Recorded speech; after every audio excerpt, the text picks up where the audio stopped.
मुलांनो तुम्ही हे वाचलेले आहे आणि वाचन करताना खूप आवडीचे वाचन काढलंय हे गोष्टीचं पुस्तक आहे. आता ही अक्षरा तिला ते पुस्तक खूप आवडलेलं आहे आणि त्याच्यामध्ये काय आहे ती सांगणार आहे. आता सांग बरं अक्षरा.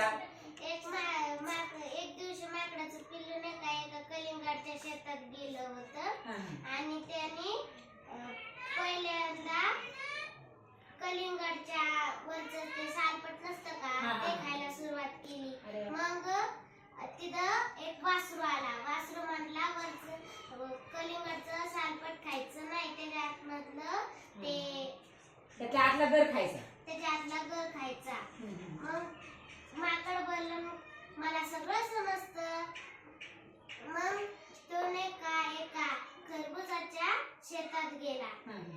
तो नाही का खरबूज खायला लागला म्हणजे त्याच्या आतमधले बिया खायला लागला.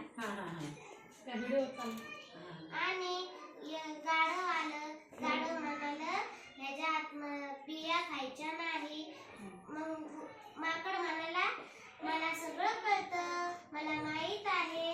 मग माकड पुढे जाऊन एका बदामाच्या झाडावर गेला. बदामाच्या झाडावर गेला आणि बदाम खाऊ लागला.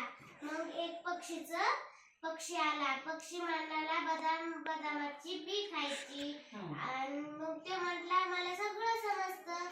आणि मग तो नाही का एका ह्याच्या झाडाकडे गेला, निळखटाच्या झाडाकडे गेला आणि त्याचं सगळं सालपट फेकलं आणि बी खाऊ लागलं. ते म्हणाला इतकं कडू.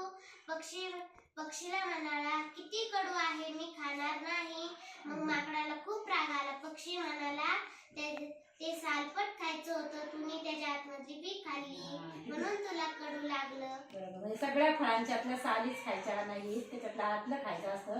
काही फळांचं बाहेरची साल खायची असती तर त्याने ती साल खाली त्याला कडू लागली आहे की नाही. छान म्हणजे बहुत किती चांगलं आहे, खूप छान.